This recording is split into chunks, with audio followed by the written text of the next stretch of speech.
ममता दिव्य चेतनार धारावाहिक कार्यक्रम को आपण मानक स्वागत सारस्वत प्रणाम अलेख महिमा शरण सुधीवृंदे धारावाहिक कार्यक्रम रे आंभे माने ब्रह्मावधूत विश्वनाथ बाबा महोदय कालजयी सृष्टि महिमा धर्म प्रतिपादक पुण्य ग्रंथ को अवलोकन करुछंती।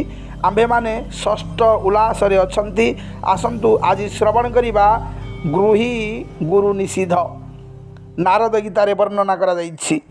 पाषाणैः क्रियते नौकासार भारं न धारयते गृही गुरुन् कर्तव्यो न तरन्ति न तारयते। प्रस्तर रे तैयारी नौका जेपरी स्वयं पार होई न पारे ओ भार धारण करने को सक्षम होई पारे नाही, सेही प्रकार गृही को दीक्षा गुरु करिबो नाही जेणु से निजे तरी पारे नाही ओ शिष्य को तारी पारे नाही। ए संबंध रे भक्त प्रहलाद कहि अछंती। भागवत रे वर्णना अछि। न ते विदु स्वार्थ गतिम हि विष्णु दुराशया जे बहिरर्थ मानिनः अंधा जथान्धै रूपनीय माना बाची स्वतंत्या मुरुदाम्नि बंधा। विषयासक्त व्यक्ति मान को गुरु बोली बोध करिबा अंध चालित अंधर बोध परी। विषयी माने गुरुपदेश को ताहाकू जानी पारंती नाही।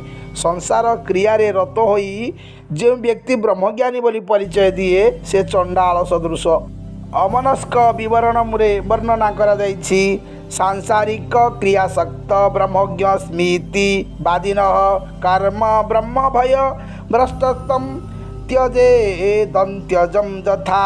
जे व्यक्ति सांसारिक क्रिया रे आसक्त थाई आंभे ब्रह्मज्ञानी होइछु एही कथा कहंती ताहार कर्म और ब्रह्मज्ञान उभय भ्रष्ट हुए। ताहाकू अत्यंत तुल्य त्याग करिवा उचित। गृही होके कहे ज्ञान भोगी होके लगाए ध्यान जोगी होके ठुके भोग एति नो आदमी कली का ठग। जे गृही होई ब्रह्मज्ञान कहे राजसिंहासन भोग करी ध्यान करे जोगी होई भोग लालसारे आबद्ध हुए यही तीन व्यक्ति को कली जुगर ठक बोला जाए। ब्रह्मनिष्ठ सन्यासी गुरु उपदेशक रूपे ग्रहणीय और अन्यान्य गुरु त्याज्य। गृही को गुरु करिबा निषेधर कारण वर्णित है। पुनश्च ब्रह्मावधूत गुरु महिमा स्वामी आज्ञा करियछन्ति जे एही ब्रह्मज्ञान भक्ति जोग उपदेश प्राप्त हैला परे पूर्व अन्यान्य मंत्रदाता गुरु मान को त्याग करिवो ओ सेमानक ठारे गुरुत्व कल्पना करिवो नाही। एपरि स्थले आशंका होई पारे जे गुरु ओ मंत्र त्याग कले दोष जन्मे। तंत्र सार रे उक्त अछि। गुरु त्यागाद भवेन मृत्यु मंत्र त्यागाद दरिद्रता गुरु मंत्र परित्यागाद रौरवम नरकम व्रजेत। गुरु त्याग कले मृत्यु हुए मंत्र त्याग कले दरिद्रता हुए। गुरु और मंत्र उभय त्याग कले रौरव नामक नरक रे वास हुए। एपरि नियम स्थले गुरु महिमा स्वामी आज्ञा करियछन्ति जे अन्यान्य मंत्रदाता गुरु को त्याग करी केवल ब्रह्मविद व्यक्ति को गुरु करिवो। एही आशंका निवारण निमित्त निम्न शास्त्र लेख हेउछि। तंत्र वचन रे वर्णना करागला। ज्ञानन्मोक्षम वाप्नोति ज्ञानम हि परमं मतम अतो ज्ञानदानेन ह्यक्षमस्तं त्यजेत गुरुं पूर्वोक्त दोषयुक्तश्चेत दिव्यो वा वीर एव वा तयोरपि न कर्तव्या शिष्येण गुरु भावना। यार तात्पर्य ही जे ब्रह्मज्ञान विषय रे जे शिष्यर अभिलाष पूरण करने को असमर्थ ताकू परित्याग करी अन्य गुरुर आश्रय ग्रहण करिवो। जे हेतु ब्रह्मज्ञान ही श्रेष्ठ एवं ब्रह्मज्ञान द्वारा मुक्ति प्राप्त हुए।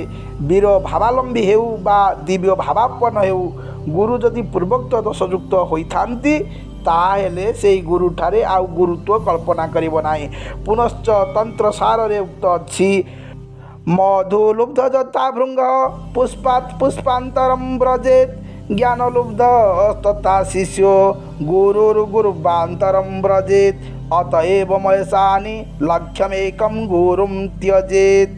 मधुलुब्ध भृंग जेपरि एक पुष्परु मधुपान करी मधु शेष हेले समधिक मधुपानर प्रत्याशारे अन्य पुष्प को गमन करे ज्ञान लुब्ध शिष्य सेहीपरि ज्ञान पिपासु होई निज गुरुंक निकटरू ब्रह्मज्ञान न पाइले अन्य ब्रह्मविद गुरुंकर शरणापन्न हेब। एणु हे महेश्वरी ईदृश अवस्था 1 लक्ष गुरु मध्य परित्याग करा जाई पारिबो। तहिरे गुरु त्याग जनित कौनसी दोष हुए नाही। अहंकार आदि दोषयुक्त गुरु को त्याग करने मध्य विहित शास्त्र रे उक्त अछि। गुरुरप्य बलिप्तस्य कार्य मजानतः उत्पत्तम प्रतिपन्नस्य परित्याग विधीयते।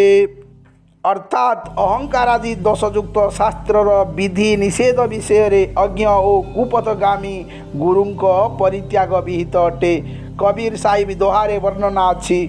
झूठे गुरु की पक्ष को त्यजत न की जेबार द्वार न पाओए शब्द का फटेक बारंबार। मिथ्या गुरुर अनुसरण आसुख्यांत हो ताहा नहेले शब्द रूपी परम ब्रह्मंकर अनुसंधान प्राप्त हेब नाही। सुतरां भ्रमांधकार रे आच्छन रही बारंबार भवसागर रे निबजित हेब। आहुरी कबीर साहिब द्वारे वर्णना अछि।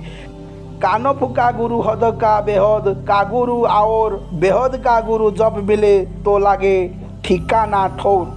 कान फुंका गुरु साधारण असाधारण गुरु जे से अन्य रकमर से असाधारण गुरु जदि प्राप्त होती तेबे परित्राणर गोटे स्थिर निश्चय है बोली जानिबो।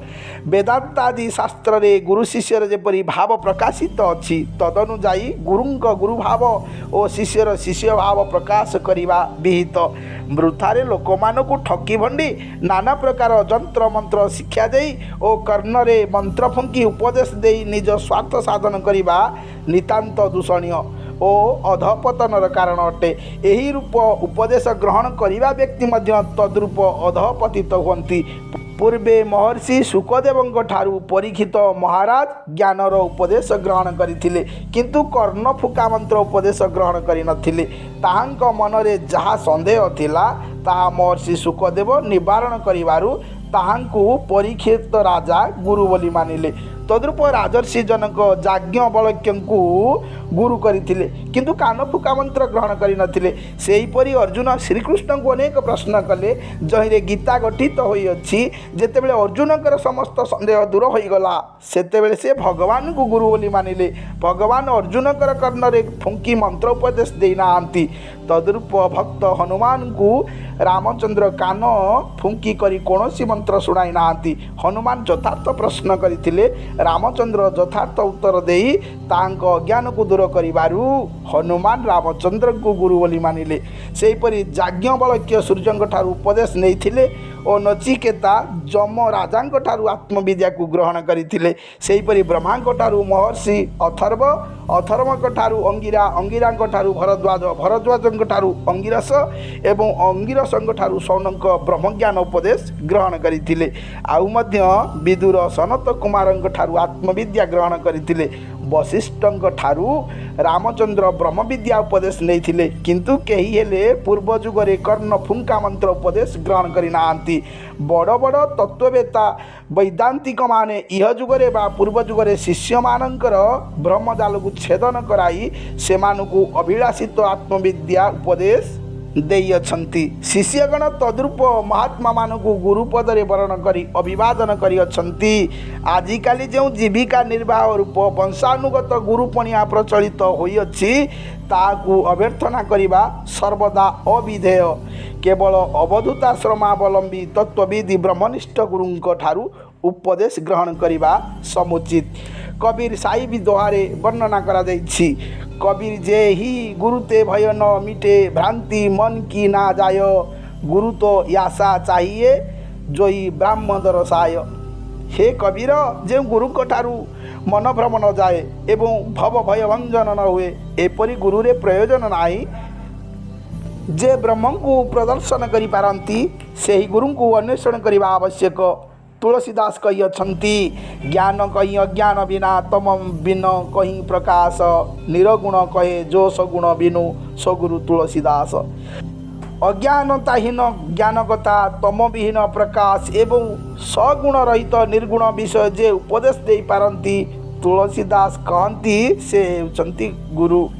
अन्यान्य अतत्वादर्शी और कानफुंका गुरु मानक त्यागर विषय व्याख्या करागला आउ मध्य गुरु संबंध में पांडित्यादि गुणर विचार आवश्यक नुहे केवल आत्मतत्वविद ब्रह्मनिष्ठ साधु सन्यासी को गुरु उपदेष्टा रूपे ग्रहण कर सुधीबंदे आज धारावाहिक कार्यक्रम को ये रखुच्छी आशा करुच्ची आज धारावाहिक कार्यक्रम आपण मानक पई शिक्षणीय होइथिबो प्रत्येक दिन एहीपरि आध्यात्मिक धारावाहिक कार्यक्रम को श्रवण करिया पई आपण माने आम चैनल को सब्सक्राइब करंतु लाइक कमेंट शेयर करंतु परम ब्रह्म आपण मानकर मंगल करंतु रहउछि धन्यवाद।